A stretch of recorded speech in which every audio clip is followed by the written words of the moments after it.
اعوذ باللہ من الشیطان الرجیم بسم اللہ الرحمن الرحیم السلام علیکم ورحمۃ اللہ وبرکاتہ۔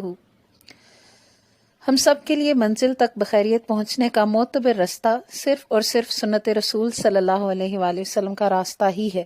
اسی لیے اللہ سبحانہ تعالیٰ نے قرآن مجید میں ارشاد فرمایا، لَقَدْ كَانَ لَكُمْ فِي رَسُولِ اللَّهِ أُسْوَةٌ حَسَنَةٌ، حقیقت یہ ہے کہ تمہارے لیے رسول اللہ صلی اللہ علیہ وآلہ وسلم کی ذات مبارک میں ایک نہایت بہترین نمونہ ہے، یعنی خیر پانے اور شر سے بچنے کا بھی وہی طریقہ مؤثر اور کارگر ہے جو آپ صلی اللہ علیہ وآلہ وسلم کی سنت مبارکہ سے ثابت ہے۔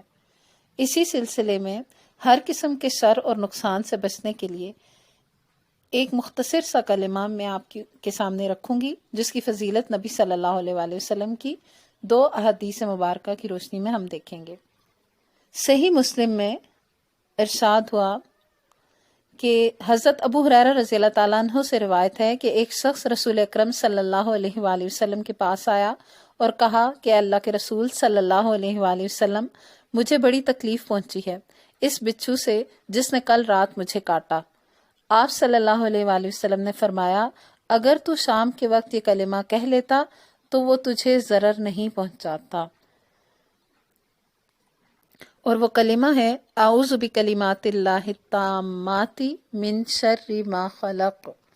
صحیح مسلم ہی کی دوسری حدیث میں آپ صلی اللہ علیہ وآلہ وسلم کا ارشاد ہے، من نزل منزلا ثم قال اعوذ بکلمات اللہ التامات من شر ما خلق لم یضرہ شیء حتی یرتحل من منزلہ ذالک۔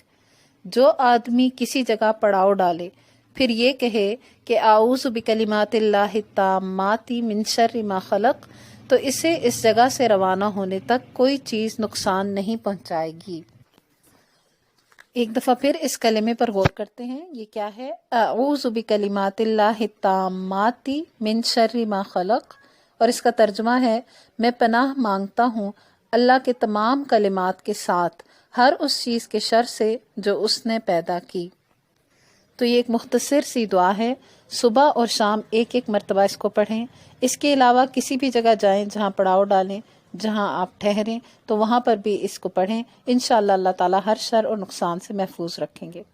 تیسری چیز یہ کہ بچوں کو بھی سکھائیں اور اپنے پیاروں کے ساتھ اس قیمتی دعا کا تحفہ ضرور شیئر کریں، اور بچوں کو یاد کرنے کے لیے آپ اپنے کمرے میں یا اپنے گھر کے دروازے کے پاس اس کو لکھ کر بھی لگا سکتے ہیں، تاکہ صبح و شام یاد دہانی کے ساتھ وہ ایک دفعہ ضرور اس کو پڑھے۔